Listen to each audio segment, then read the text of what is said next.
नमस्कार मित्रों। तो अभी अभी जो दिल्ली में बम धमाका हुआ है जिसमें 8 लोगों की मृत्यु हुई है, तो आइए आज हम इस विषय पर थोड़ी चर्चा करते हैं। मैंने कुछ पॉइंट नोट किए हैं, उस पर आज हम लोग बात करते हैं।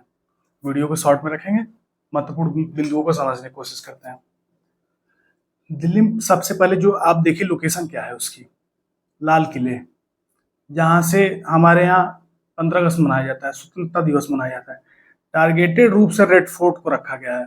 अभी तो ये इन्वेस्टिगेशन का विषय है कि क्या वो जानबूझ के हुआ है या फिर अनजाने हुआ है, क्या है, लेकिन ये टोटली साइकोलॉजिकल ऑपरेशन का एक हिस्सा है। क्योंकि अगर जानबूझ के भी रखा गया है या अनजाने में भी रखा गया है, ये साइकोलॉजिकल ऑपरेशन का हिस्सा है। क्योंकि टारगेट करके आपके नेशनल कैपिटल में, और वो भी जहां से आप स्वतंत्रता दिवस मनाते हैं, आज़ादी मनाते हैं, वहां पे टारगेट करके जो है उस चीज को रखा गया है। क्योंकि लाल किला का एरिया सिक्योरिटी की सर्विलेंस में है, लेकिन जो है वहां पे हलचल भी होती रहती है, आवागमन, क्योंकि टूरिस्ट प्लेस है तो वहां पे आवागमन होता रहता है। तो एक चीज है। अच्छा, हम चीज यहाँ पे थोड़ा सा विभिन्न आयामों पे चर्चा करते हैं। ऑपरेशन सिंदूर जब लॉन्च हुआ तो पाकिस्तान पूर्ण रूप से डिस्टेबलाइज हो गया। तमाम चीजें, लॉसेस उनके जो भी हुई है वो सब पब्लिक फिगर में है, आपको सब चीज पता है।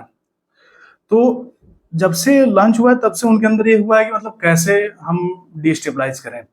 ऑपरेशन सिंदूर के बाद से हमारे जो नेशनल डॉक्ट्रिन बनी हमारे यहाँ, उसमें ये हुआ कि एनी एक्ट ऑफ वार या any act of terror is consider full fledge war. तो मतलब यदि कोई भी आतंकी गतिविधि अगर की जाती है किसी भी मुल्क के द्वारा, तो वो हमारे देश पे सीधे पूर्ण रूप से हमला माना जाएगा। अच्छा, तो अब यहाँ पे अब टेक्निक आप देखिए कि अभी तक तो बाउंड्री पे से होता था।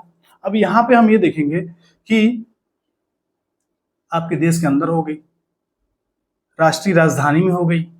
अब आप कैसे इसको एक्ट ऑफ टेरर घोषित करेंगे या एक्ट ऑफ वार कैसे घोषित करेंगे? एक्ट ऑफ टेरर तो है, एक्ट ऑफ वार कैसे घोषित करेंगे? कैसे आप किसी कंट्री पे आक्रमण करेंगे? तो यह है स्लीपर सेल का काम, यह है साइकोलॉजिकल ऑपरेशंस का काम।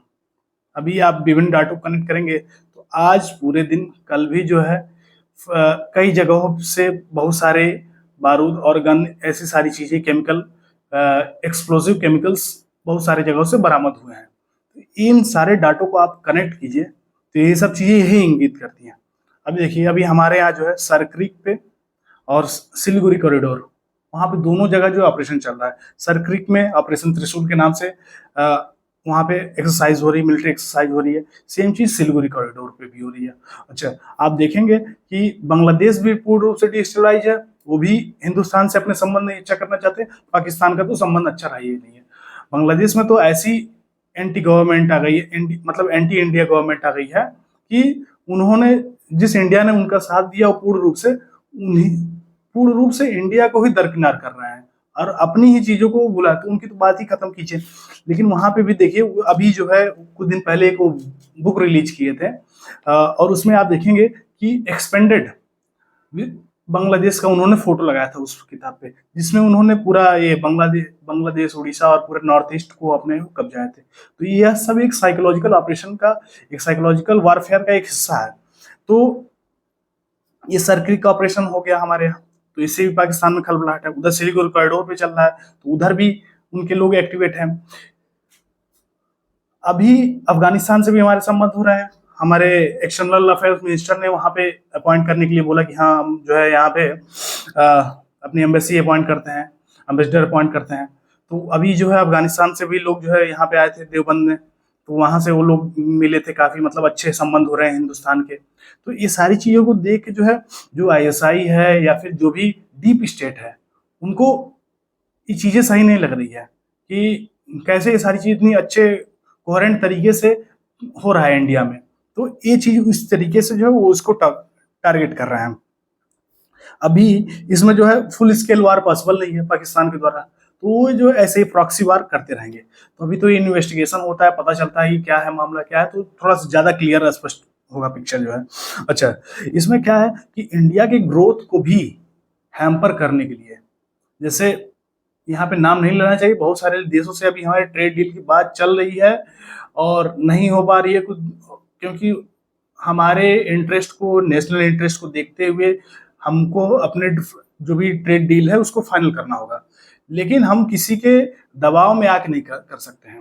तो यदि इसमें डीप स्टेट का इन्वॉल्वमेंट है, किसी भी फॉरेन कंट्री का इन्वॉल्वमेंट है, तो आप समझ लीजिए कि अभी जो है आईएमएफ ने फोरकास्ट किया है इंडिया की जीडीपी 6.6 के आसपास, जो अभी तत्काल अभी रिसेंट न्यूज है, फोरकास्ट किया है कि इंडिया की जीडीपी इस रेट से ग्रोथ करेगी, इंडिया ग्रो करेगा। तो इन सारी चीजों को डिस्टेबलाइज करने के लिए डीप स्टेट जो है कहीं ना कहीं एक्टिव है। और यदि हम विभिन्न फ्रंट को इंडिया को उलझाए रखेंगे इन सारी चीजों पे, तो इंडिया का जो भी है, जो भी पैसा, जो भी हमारे जीडीपी का एक ज्यादा उसका अमाउंट जो है डिफेंस प्रोक्योरमेंट पे लगेगा, हम उतना उस तरीके से हम इकोनॉमी पे ध्यान नहीं दे पाएंगे, चीजें हमारी एनर्जी डाइवर्ट होगी। तो इसमें डीप स्टेट का भी इन्वॉल्वमेंट हो सकता है। बाकी स्लीपर सेल वाली चीजें तो है ही। अभी बहुत सारे, अभी तत्काल बताइए, अभी ये घटना हुआ, इतनी इनसेंसिटिव चीजें मतलब बोली जा रही थी कि बिहार में इलेक्शन को लेके ये जानबूझ से कराया गया, कुछ लोगों के द्वारा ऐसा भी तर्क आया।